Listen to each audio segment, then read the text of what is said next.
வணக்கம், welcome to உலக தமிழா. இப்போ நம்ம பார்க்க போகிற ரெசிபி சக்கரவள்ளி கிழங்கு வறுவல். நம்ம உருளைக்கிழங்கு வறுத்துருக்கோங்க. இது வந்து சக்கரவள்ளி கிழங்குல அதே மாதிரி ஒரு வறுவல், ஆனால் ரொம்ப நல்லாயிருக்கும், டேஸ்டியாக இருக்கும். இது வந்து பொதுவாக டயபெட்டிக்காரங்க கூட இந்த வறுவலை சாப்பிட்லாம், ரொம்ப நல்லது உடம்புக்கு. வாங்க எப்படி செய்யுதுன்னு பார்க்கலாம்.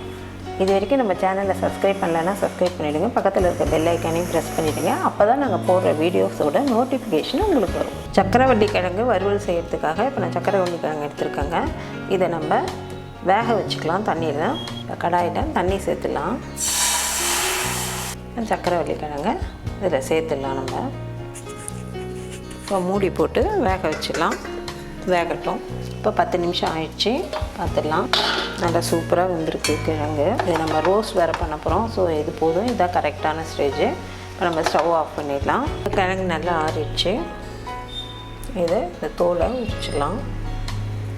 நல்லா ஈஸியாக வருது பாருங்க. இதே மாதிரி எல்லா கிழங்கு தோலையும் உரித்து எடுத்துகிட்டு நான் காமிக்கிறேன் உங்களுக்கு.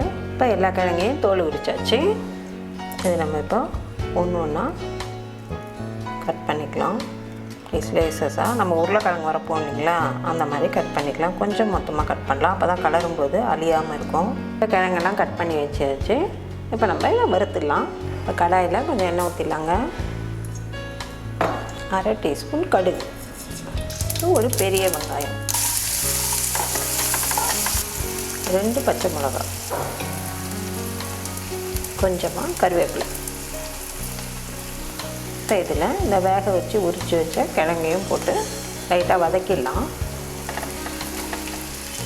வதக்கிட்டோம்னா உடையாது உங்களுக்கு கிழங்கு. கொஞ்சம் நல்லா எண்ணெயில் வதக்கிட்டு அப்புறமா நம்ம மிளகாத்தூள் மஞ்சள் தூள் போடலாம். ஸோ இது கொஞ்சம் நல்லா ரோஸ்ட் ஆகிடுச்சு. ஸோ இதில் 1/2 டீஸ்பூன் மஞ்சள் தூள், 1 டேபிள் ஸ்பூன் மிளகாத்தூள், இப்போ இதுக்கு தேவையான உப்பு. நீங்கள் மிளகாத்தூளுக்கு பதிலாக சில்லி ஃப்ளேக்ஸ் கூட போடலாம். இந்த பச்சை மிளகா போட்டிருக்கோம், அதனால் கம்மியாக தான் நான் மிளகாத்தூள் போட்டிருக்கேன். கொஞ்சம் நேரம் அப்படியே திருப்பி விட்டு செவுக்க வைக்கணும். நல்லா கொஞ்சம் நேரம் செவுக்க வச்சா சரியாயிடும். நல்லா சூப்பராக செவந்துருச்சுங்க. இவ்வளவுதான். நமக்கு இப்போது சக்கரைவள்ளி கிழங்கு வறுவல் சூப்பராக ரெடி ஆயிடுச்சு. இப்போ நம்ம பிளேட்டுக்கு மாற்றிடலாம். சக்கரவள்ளி கிழங்கு வறுவல் சூப்பராக ரெடி ஆகிடுச்சிங்க. இது சாம்பார் சாதம், தயிர் சாதம் எல்லாத்துக்கும் தொட்டு சாப்பிட சூப்பர் டேஸ்ட்டில் இருக்கும். இது உருளைக்கிழங்கு வறுவலை விட ரொம்ப நல்லாயிருக்கும். நீங்களும் ஒரு முறை ட்ரை பண்ணி பார்த்துட்டு உங்கள் கருத்துக்களை எங்களுக்கு தெரியப்படுத்துங்க. நன்றி, வணக்கம்.